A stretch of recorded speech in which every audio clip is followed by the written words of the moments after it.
Welcome, friends, to the monthly talk. I hope all of you are doing well.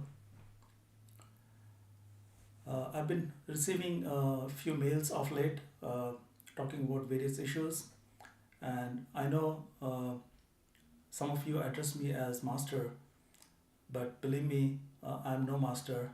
I can tell you very confidently with my whole heart that I'm just a sevadar, just a disciple of this master whose beautiful picture you see behind me, Master Ishupuriji. And I've been given some uh, some tasks that you see me doing here, as well as other activities that I'm supposed to complete for him. That is my seva for him. So I'm just here to do that work. So I'm no master. I'm just a disciple, like all of you who are listening to me or would like to be on this path. So this talk is again just a reminder uh, of why it is important to listen to monthly talk, satsang, and apply in our life. We come across the masters like Master Ishupuriji or other masters in our life because of our seeking which seems to be inside. As I have said in my past talks, that I did not know that I was a seeker, I was seeking for a perfect living master. I know in my outward world, I've been seeking for different things. We all seek for different objects that this world has to offer. Um, since we, since childhood, we have small desires like of having toys, having bicycle.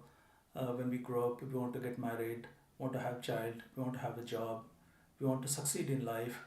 We have desires about vehicles, houses, jewelry, furniture, various other things. And but somehow we come to realize the futility of acquiring all these things when certain events take place in our life, and that forces us to think about other things that are not so much related to the things that this world has to offer. This world somehow captures us in creating all these desires and attachment, because of which we keep chasing various objects in this life. But the events somehow take us in a different direction. They ask uh, us to introspect the true meaning of life. When there is a death in our family, or when we see death come across different people, especially in last couple of years, because of various events that have happened in the world, maybe because of war, could be because of health reasons, because of COVID, and various other things. A lot of suffering has happened, and some near dear ones have been affected. That has led us to ask this important question as to what is the meaning of all this. If you had everything in your life, or you were in a good state, and suddenly important person is taken out of your life, then you suddenly wonder, what is this all about? Why I am suffering through this? Why a loved one was taken away from me? And so these kind of questions raise some important issues in our life, and we look around, we try to read books, we somehow seek the help of religion or spirituality in getting answers to some of these questions.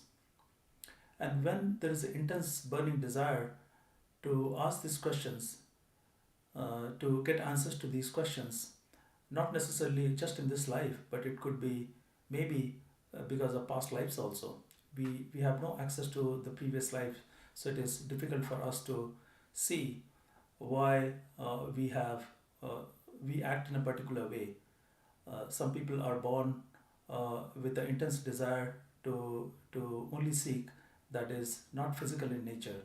We are very curious about otherworldly lives, because sometimes some of us may remember what the life was like, or maybe we have uh, what are known as samskars, impressions of past lives.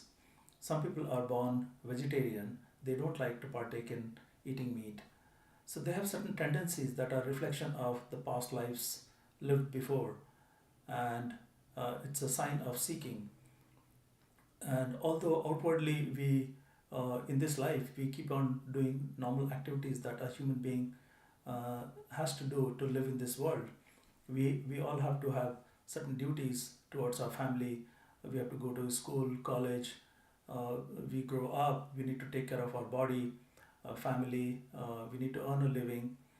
And but there is also a desire, something that is lurking inside, and that constantly reminds us that what we see outside cannot be our true place.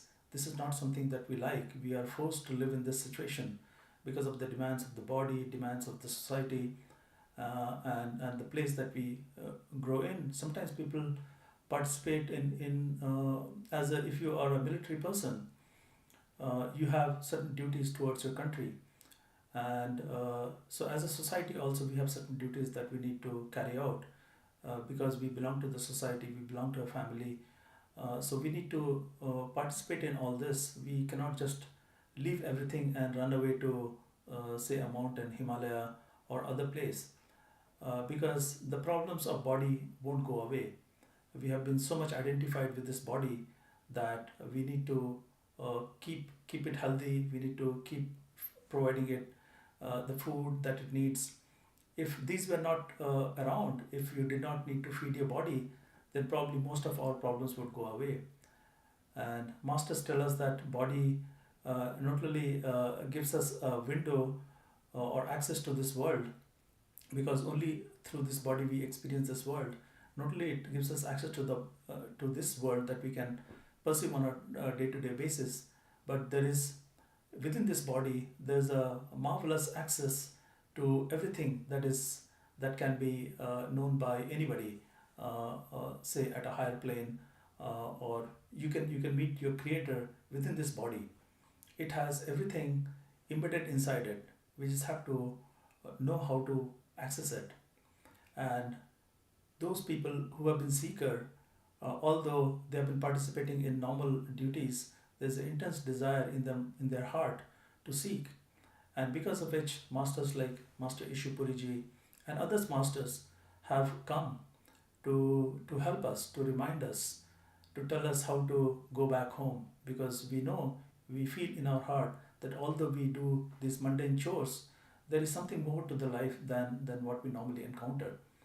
So we want to experience that. We want to find out what is this other place that we are seeking, even though we don't know that we are seeking that place, but somehow our heart is not content with what we are experiencing on a day to day basis. So, of course, we are seeking, but we are not seeking externally. Although we go read books, we go to temples, we talk to different, uh, maybe we follow religion, we read different scriptures, but somehow we are not very content. We don't have that access to the knowledge. Because of our intense seeking, these masters come amongst us who just look like us, some better looking, way better than some of us, handsome. Uh, but there are masters who come as a very normal, uh, more ordinary than the normal beings. Some are born as a tailor, some are born as a weaver, some are born as a shoemaker. Whatever situation people are in, as long as there is seeking in them, masters who are one with the Creator are compelled or sent to give us a company and show us the way to realize that the body or the identity that we think we possess is not the only reality. And they show us a way back. They remind us that we are not this body, but we are soul, and we decided to take part in this soul, in this journey of experiencing this world through different levels of creation that has taken place. And because at some point we decided that we wanted to experience something else. And is there a meaning to this world? A lot of people ask, And because when you're going through a tough situation, let's say your business is not running well, or there's a calamity happening, uh, especially when there is a war going on, you wonder why creator decided to create all this. Is this for suffering? Uh, we sometimes joke within friends that this must be a really bad place. This must be a place for punishment. It could be hell as well. Because if you look around the kind of ups and downs that we experience, the kind of wars, the kind of virus outbreak, and normal life is hard enough that on top of it, we decide to act in particular way to bring calamity onto others. So this cannot be a good place. So only upon experiencing this, we realize that we need to get away from this. And but in normal life, if let's say war and these diseases were not around us, we'll still be captured in the in what this world has to offer, because we run after maybe cars, furniture, beautiful bags, ornaments. These things constantly occupy us, and if these objects are not there, then we have other desires to make ourselves successful in the society, have a prominent place. It's surprising to me that people who I used to believe that people who are not spiritual in nature or not religious, only they are the ones who are seeking beautiful things, objective things in our life. But it is not true. Even the spiritual folks I have seen that are equally competitive, equally want to have all kind of desires satisfied. It is just that they are going through certain situation, and for the time being, they just want a solution to those. Let's say somebody is seeking a job, is not able to get a job, then he would go talk to a master and see if master can take care of this current problem. Or if somebody has gone through a divorce, he would approach the master to solve that immediate problem. But there is no thirst inside to actually know the whole truth, to go back all the way and say that this is not at all what I thought life should be. Life should be full of bliss, full of happiness. What kind of creator is this that can create so much misery? So, when that kind of seeking happens, and seeking that comes truly from the heart, and we don't run around, but we constantly seek in our heart for a solution, then because of pre-arrangement that we have made according to Master Ishupuri and other masters, they have said that this is we are not being punished, but we came here for an adventure. This is our plan. We already made a plan that we are going to participate in this script. Maybe we'll live multiple lives. We'll enjoy everything that that is there to offer in these creations. And but this is not our true home, and we knew that. And before we took on this journey, what seems now as a very tough journey, uh, but we have already made an arrangement before coming here that when we are in this situation, when we have intense seeking, then uh, a perfect living master is gonna give us a company. He will come amongst us because of our intense seeking, and he will show us the way to our true home. So, congratulations to all of you who have been seekers, who have come across Master Ishupuriji and other masters who are perfect living masters as well. Perfect living masters come in the same form as one of us, as I was saying, that they choose variety of bodies because seekers live in these bodies, and they have already made arrangements before coming here to to so that perfectly masters could come and take them back home because of their intense desire, because they have been saturated with everything that they have experienced in the life. So, and these physical, although these masters come amongst us as a physical being, they live a life like us. They have to do normal duties, they have to have jobs, they have families, they act out in the same way that we normally do. They even fall sick. Our master also fell sick. He had normal problems like the problem of vision. You might have seen in some pictures that he used to wear huge thick glasses when I saw that, it was a little hard for me to believe that this man is wearing such a thick glass. And although he had, because he was perfect, he had, awareness which could give him everything, which could show him everything. He didn't need glasses, but yet he was wearing this physical body, and was wearing these huge glasses. Later on, he started wearing contact glasses, which were much easier for at least people to see him in.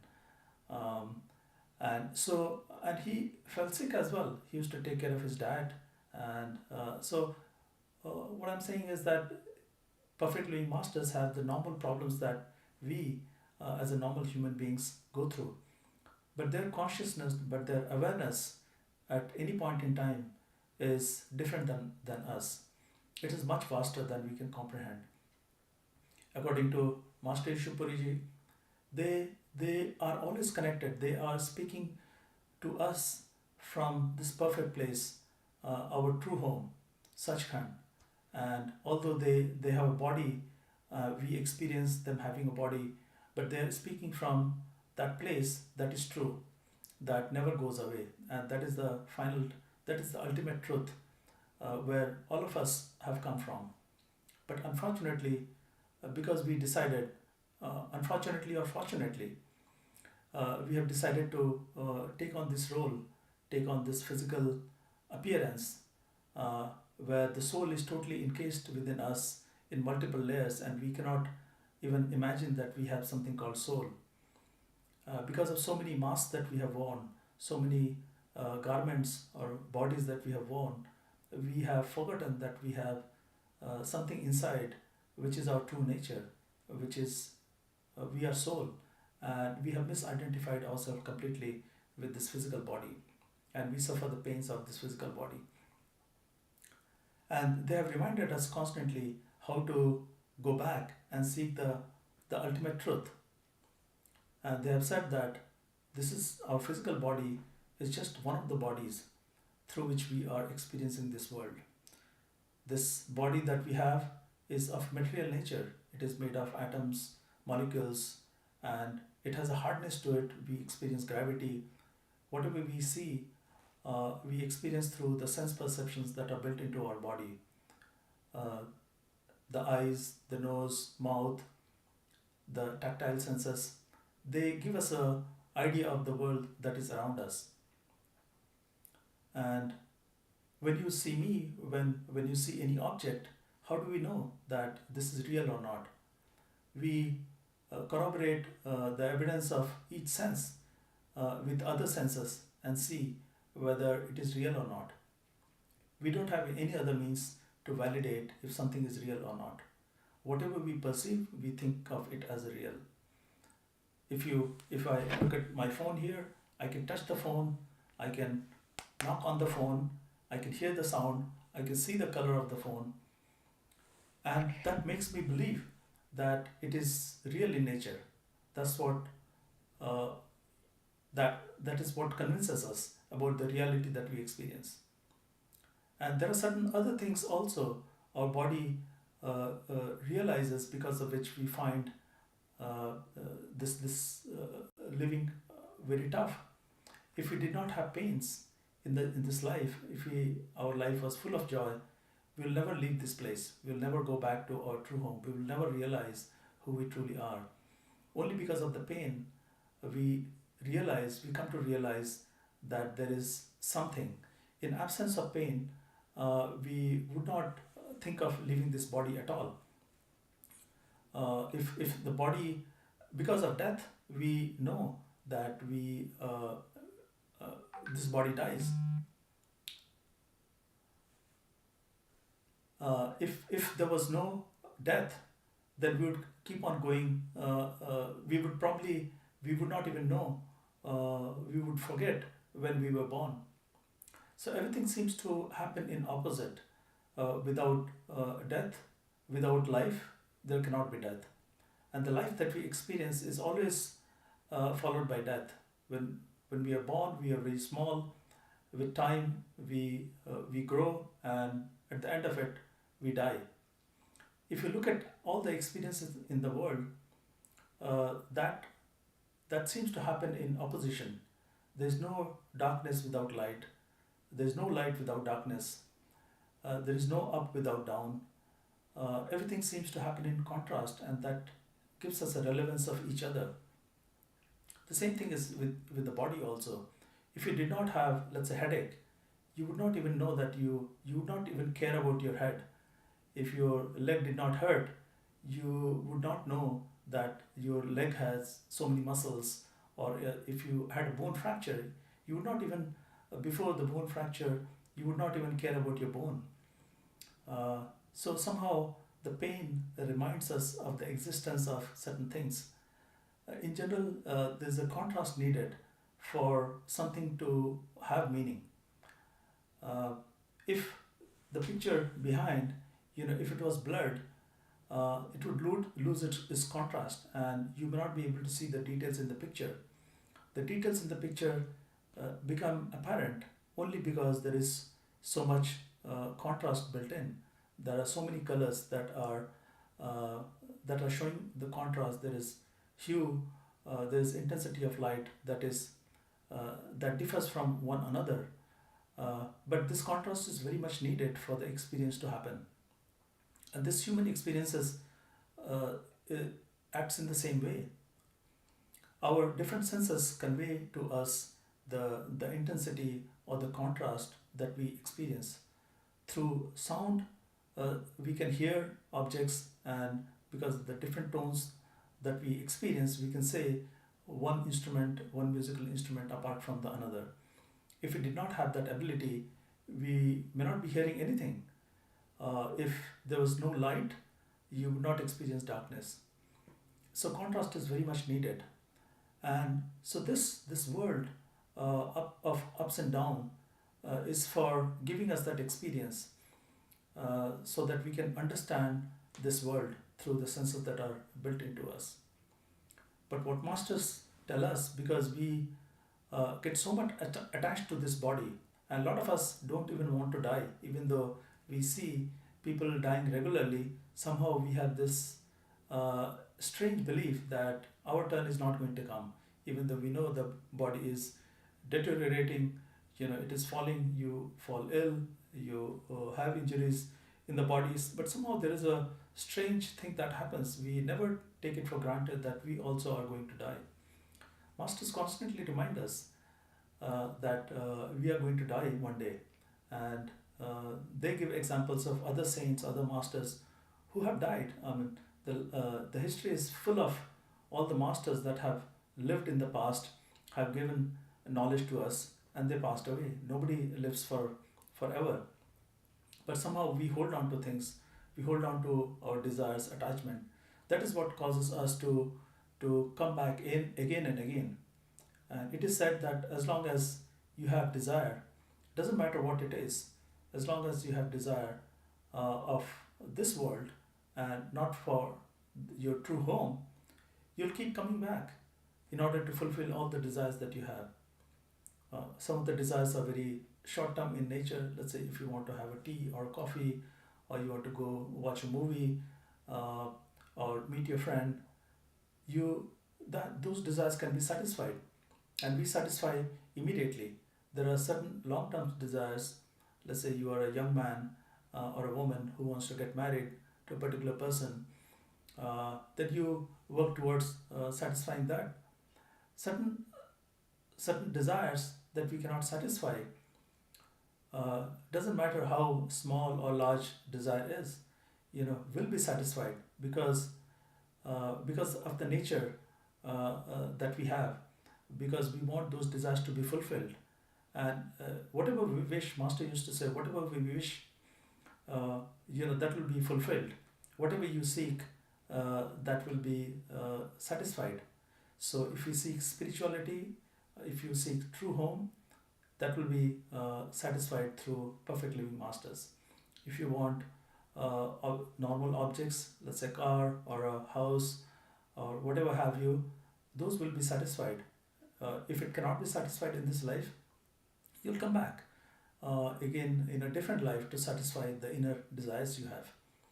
You may not remember that it was you who asked for these things. You have desires tucked away somewhere, because of which you are returning again and again. But we store all these desires within this body that looks like this physical body. But there are a lot of other layers built into this body that carry on over time. People go through regression to find out what other lives they have led, and they find out that they have been living in the past in different places. There was a young girl that I saw on YouTube. She was born in India in a small village, speaking local language there. Her parents could speak the local language, but this girl could only speak English, and she would watch programs in English news channels and so on. So the community was pretty perplexed as to what's going on. But in India, people do believe in reincarnation, and so there were a lot of news channels that came and interviewed this girl, and they validated that this girl could only speak English, and she would tell stories about some place, and upon a little investigation, they found out that she was living in California. And so some people can remember those things, and if they had some attachment, that will carry on from life to life. And there have been a lot of evidence about these things of people remembering their past life, and it is explained sometimes through some scar, the kind of behavior that you show. Sometimes people meet other friends and they instantly recognize them. They feel that there is some connection between them. They have known them for a long time. This is not the first time they have met, even though they cannot explain in this physical life where they might have met. But somehow they have this inner feeling that they know each other. So, upon deeper reflection, people find out that they might be connected, or through regression, they can find out that they have known each other. But masters tell us that everything is within this body, including the creator, and we can find that by reversing the attention that is flowing out from our sense perceptions. Without the sense perception, we would not know this world. So, if you imagine that you have lost the sense of visual seeing, seeing through your eyes, or touching through your hands, what would happen? The world will collapse. You would not know the world existing at all, because the world is conveyed to you through seeing, touching, hearing, and these five senses give us the idea about this world. So, natural question could be that when we die at the end of this life, and if there was a previous life, how do we access it? How do we know whether there was a life or not? Masters tell us that we can apply certain techniques, certain ways to approach this. And if we were to reverse the flow of awareness that is happening through the five sense organs that we have, we'll be able to discover that we don't die, and the world that we experience just goes away, but a different world appears to us. And you can relate this with your common experience every day. When we sort of die in our sleep, when we lie down in our body in the bed, although the body is lying down in the bed, our awareness somehow travels to different places. We don't have, in when we are sleeping and when we are dreaming, we do not remember where we slept, the bed we slept in, the position we slept in, the room. If you're traveling from place to place, you may not even remember where you are. And sometimes people realize in their dream that they are dreaming, but still they cannot figure out.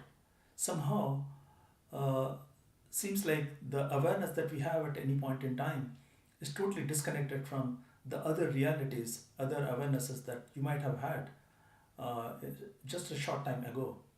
So, in your dream, when you're sleeping, you might be going to different places. You are with your thought. or the dream body that you're wearing, you could be one time in Los Angeles, and the next second, you could be in New York. With a thought, you can fly around, or you can go from place to place. And but we lose sense of our body, and we cannot, in fact, even though we know that we are dreaming, we cannot get back to our physical body. uh, and so that's not enough, just knowing that this is not a true world, this is not the reality, even though you might know that this is a dream, but you cannot get back to the previous level of awareness that you might have had. And in fact, we forget the identity that we were wearing at that time when we were awake. In this waking state, we only experience this this material world that is around us. And so it's of course, it's trivial that we constantly identify ourselves with this body, because that is what we experience, and we have no concept of other worlds that could exist beyond the physical world that we experience. And even in this physical world, we experience vast distances. We know about the solar system. We know about different planets that are revolving around the sun. We have knowledge of various other galaxies, and we know that this creation has been, at least according to the modern science, has been around for billions of years, 13, 14 billion years. But we can't fully explain what was there before it. So even in rational way, even though we experience the material world that gives us a sense of reality, uh, and because of the pain, we know that this must be real. We cannot explain certain other things. Even with the physical sciences, we have invented very large telescopes that can see much world that was existing before certain time, and these things become more and more powerful. But I think at some point, even that tends to break down. All We work with different theories, because sometimes the light that appeared, say 14 billions years ago, that can be measured by the telescopes, modern telescopes that are coming up now or already are here. But what about 15 billion years ago? What was there before? So we still struggle with some of the explanations. And masters tell us that we don't need to go outside to find out about the reality. In fact, we can go inside, and from inside we can have much better view, much clearer understanding of what this universe is like. Not only this physical universe, but there are vast universes that is available within our this physical body and within our head. And it's just that we have been attending to every affair outside in this world. That is why we don't know how to access this other world that exists within us. So if we were to reverse somehow the attention that is flowing out, like it happens uh, in in your dream when you're sleeping, we have lost the awareness of this physical body. So by reversing our attention, we lose the awareness of this physical body. So if somehow we are able to uh, concentrate behind these eyes, at the third eye center, uh, so directly behind the eyes, uh, and at the midpoint, if you were to introspect where we are getting the awareness of this world that we see around us, and you could question if you are experiencing things from your leg or hip, hands, torso, neck. If you slowly inspect, uh, you close your eyes and try to think, is this where I'm experiencing myself from? Where you are situated in? If you were a point of consciousness, point of awareness, because masters tell us that we are a point of awareness that is sitting behind these eyes, and that is from where we are operating this whole body. And so if we want to convince ourselves of the place from where we ourselves forgetting the name and particular occupation or gender or nationality that we have, accepting the throwing away these labels. If we try to dig deeper and try to see who we could be, because we know that we are aware of things because of the senses. And if we were to close down these senses, let's say if you were to sit in a dark room with eyes closed and when it is quiet so that you can't hear the noise outside, what happens? You'll realize that you are sitting somewhere, you don't lose the awareness. You can still think, you know that there is something in front of you, your eyes are in front of you, your, uh, your ears are on the sides, your nose is below you, and so on. You can identify that you are not your leg or torso or neck, uh, and you realize that you are actually sitting behind your eyes. So as you contemplate more and more, the conviction will grow that you are operating from that particular place. Initially, it's hard to understand, it's hard to believe that we are operating from one single point. But with practice, as our awareness from the outer world gets disconnected, because we are confining ourselves in a room wherever it is comfortable, in a place that is dark maybe, but you can close your eyes so that it is you don't see anything outside, at least not with the physical eye.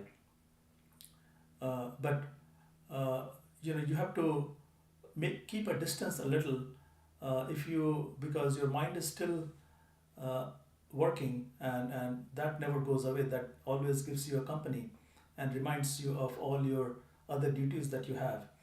So you may try to sit yourself in a room, it may be a dark room, it could be a Himalaya or any remote place, but you are always in company of your mind, and that will take you to different places. Doesn't matter you are in Himalaya, but you can always think of New York, and you can think of pizza. So you have to, through introspection, you can find out where you are operating from, and by locating yourself and going deeper and deeper, you'll be able to disconnect from the physical reality that you experience on a waking state. You, because of your eyes are closed, you are not seeing what is in front of you, but you will experience darkness, because you are not paying attention to the sound outside. You will become aware of the sound that is going on inside you, and slowly with practice, you'll realize that uh, you have lost sensation in your feet wherever you're sitting. You lose sensation in your feet, your hands. You won't know how your hands are placed. You will sometimes forget the room that you're sitting in. Sometimes you'll forget completely about yourself, and you it could be that you'll start remembering certain other things. Of course, mentally, we because we cannot let go of certain thoughts because of our maybe attachments, because of our duties. So it's a little hard to concentrate and leave things behind. But for us to experience a different world, we have to somehow detach with the surroundings that we are in and completely forget the physical body that we have. And the moment that we are able to drop our physical body and remain in the awareness that is inside, we'll find that there is a lot of sound coming, there's a lot of light, and there's a lot of memory that is tucked in. You may be experiencing different thought forms, different visions that you could see, and slowly a different world will open up. You'll realize that you are still able to use your hands, use your legs, you are able to walk around, you are able to fly around, and so you are not limited. Even though have you do not have perception of the physical body, but you still have your body, it's which is of a different kind, similar to the body that you wear in your dream, and go from place to place if you have control on your dream. Similarly, in this stage, when you have lost awareness of this physical body, different world seems to appear that can still convey to you the world that you are experiencing. You'll still be able to see things, you'll be able to hear things. So it is as if your sense perceptions are still intact, although in a different body, and you'll experience a different world. So that will give you a confirmation that your physical body is not the only reality.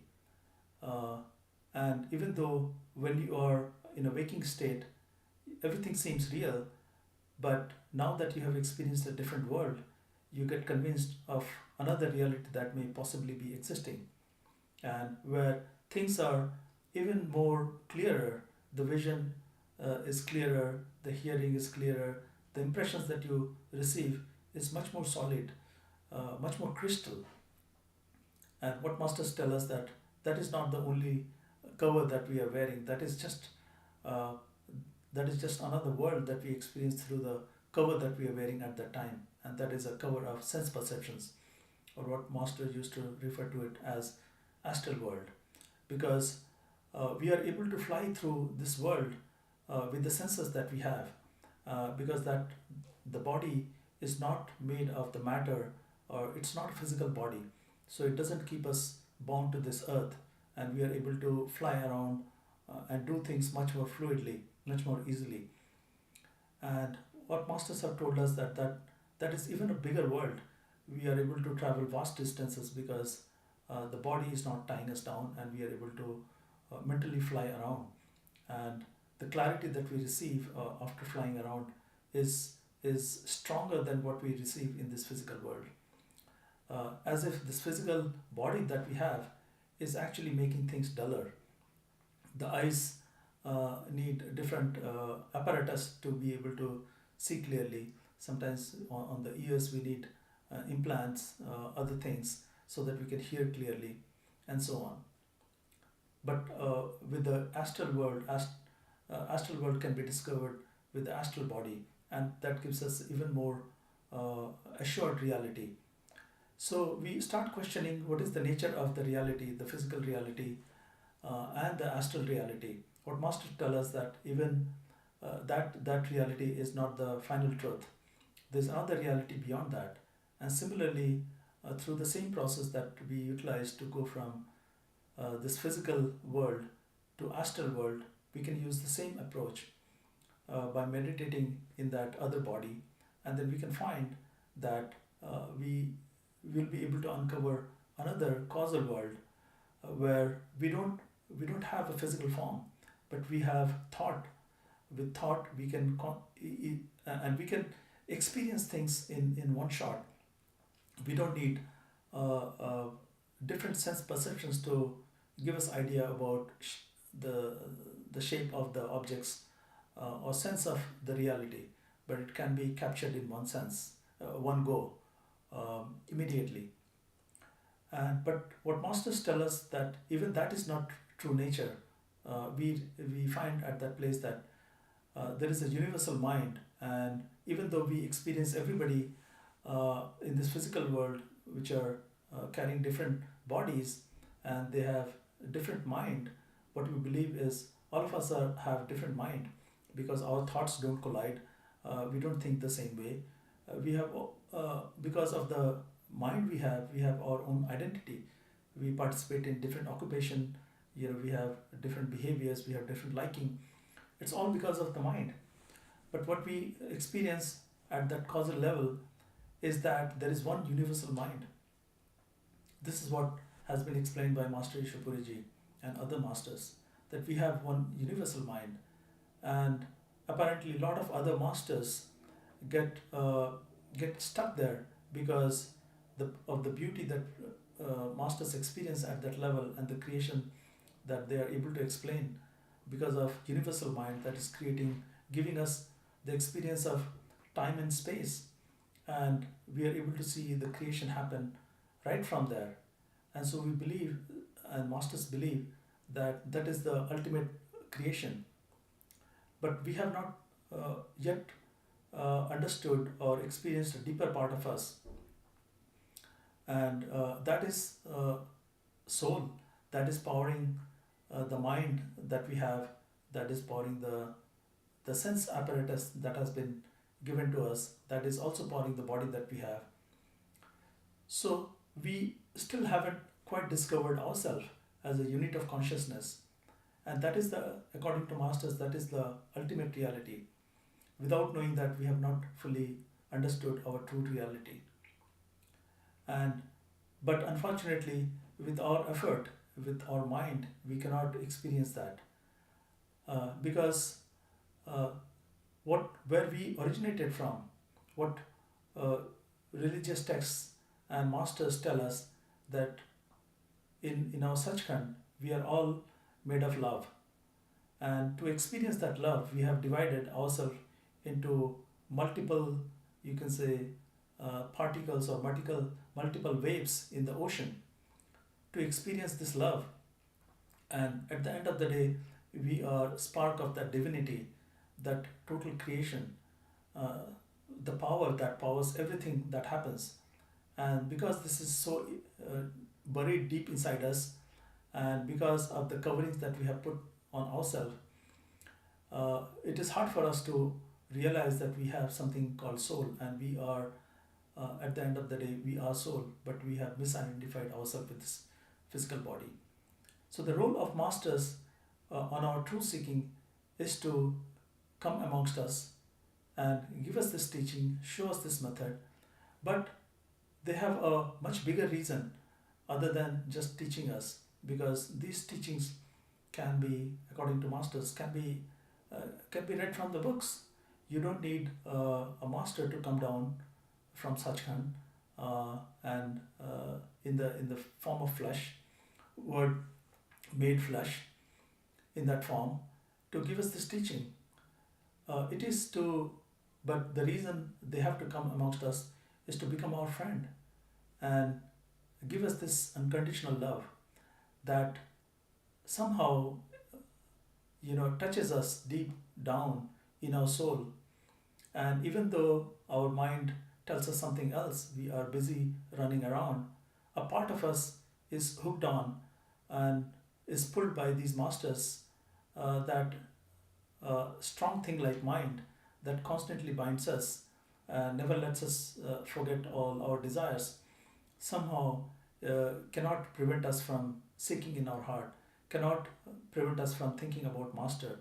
It has tasted a nectar through the love that we receive from our master, and we cannot but think about him all the time.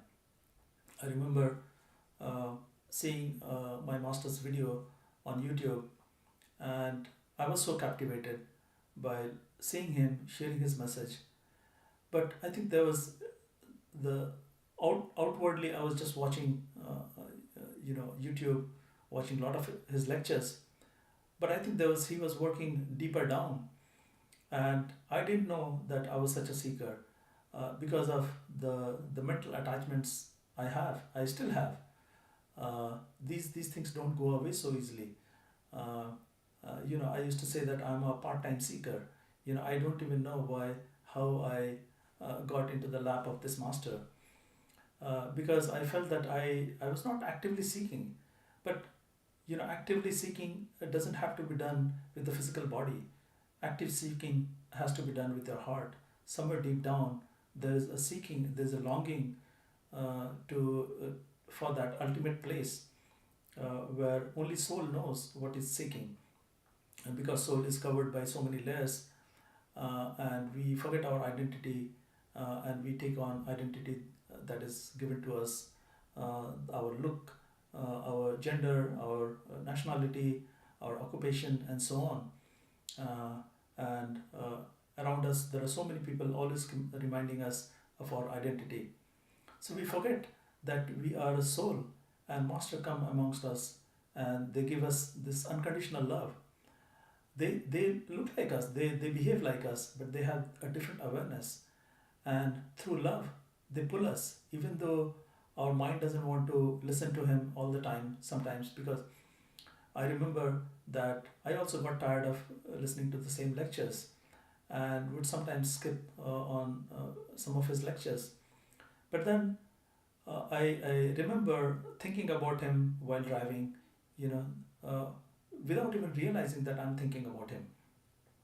So there is a seeking that is enhanced by the love that we receive, and as a reaction to that love, we are devoted to following whatever he is teaching and listening to him, being in his company.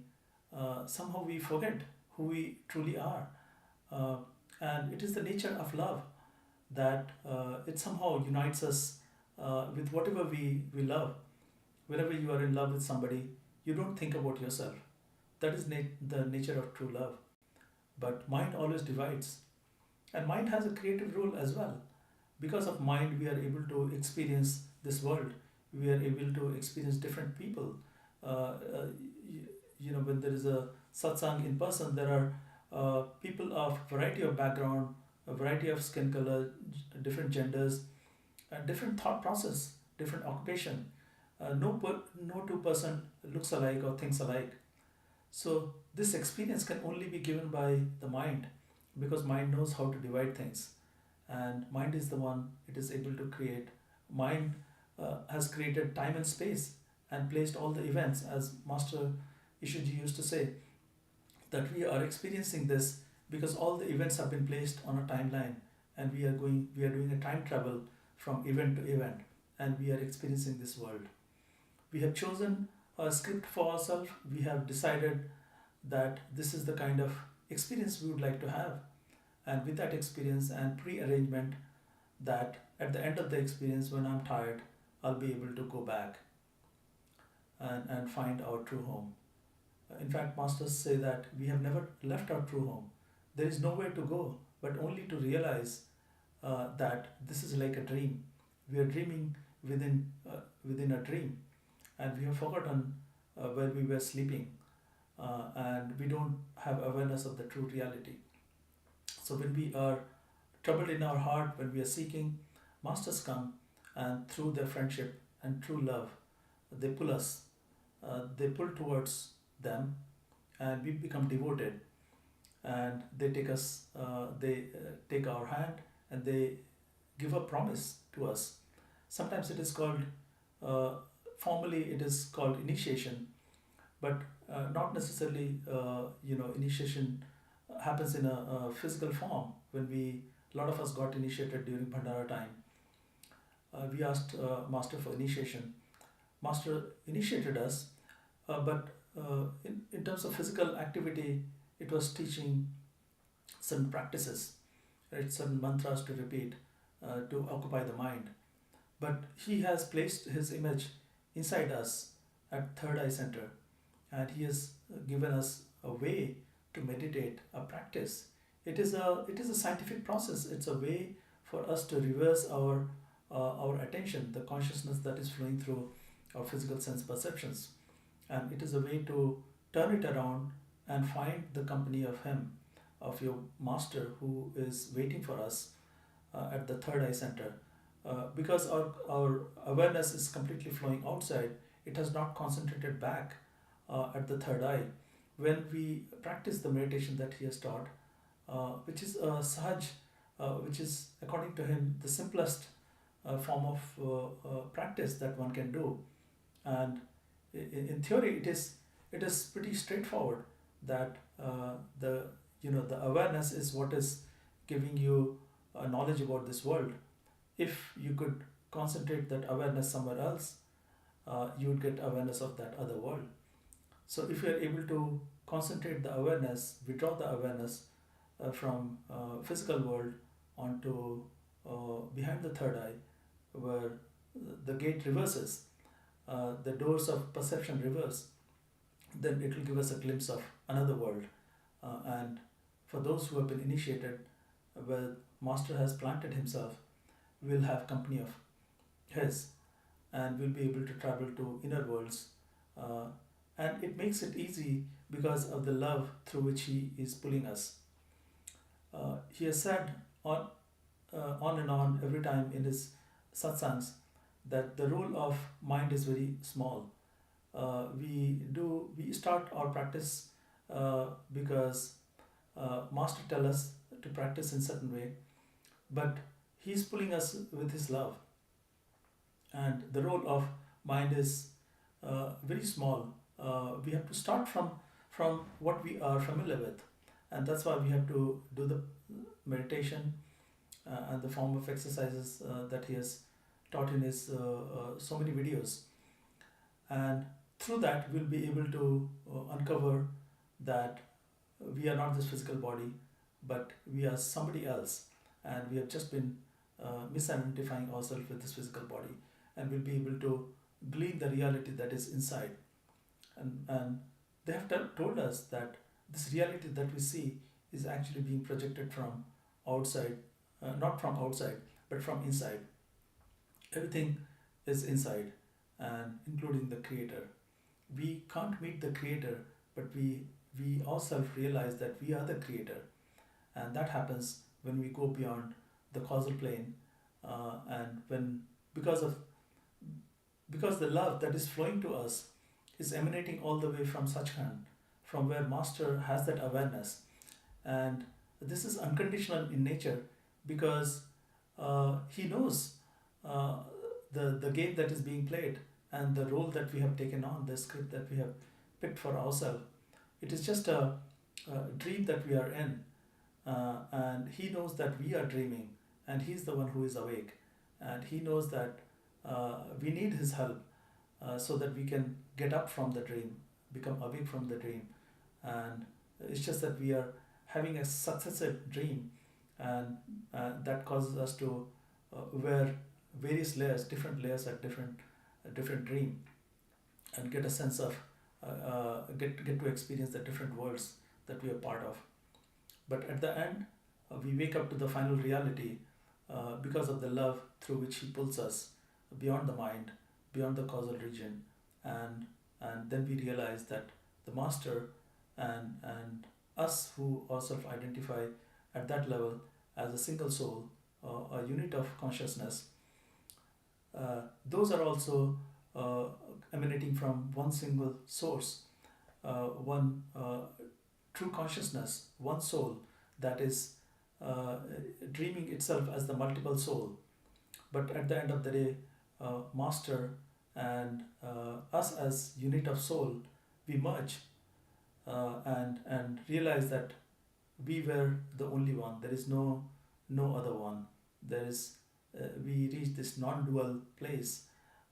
This world that we experience is made of duality, uh, ups and downs, as I was explaining earlier, joy and sorrow, various things that we see in contrast. But at that place, there is nothing else. But there is no master, there is no you, but there is only one, and that's a non-dual place that masters have described. They have said that it is very hard to talk about that, because it cannot be uh, described through the language that we have, and this is beyond description, so it can only be experienced. And they said that that is the part of the spiritual journey that you as a disciple and your master carry on, once we go beyond the mental realm. So thank you so much for listening to me. I hope I get to see some of you during upcoming Bhandara. So this will be held in Chicago. You can go to ishanews.org and go to the event section and register for the event. I hope this time there won't be any weather event, and I'm planning to reach there a little early, but I leave it to my master Ishwarji to do the rest and see how the event turns out. I hope I'll get to see you in person, at least some of you in person, and we'll be able to exchange notes. I'm fascinated by meeting a lot of disciples who have come, who have taken a very different journey than mine, and would love to be in company of these seekers, because of whom I had a great fortune of meeting this master. And had it not been for some of you who are in the West, my master would not have come here. So it will be my great pleasure to meet some of you, talk to you, and spend some time. I take leave now. Thank you so much.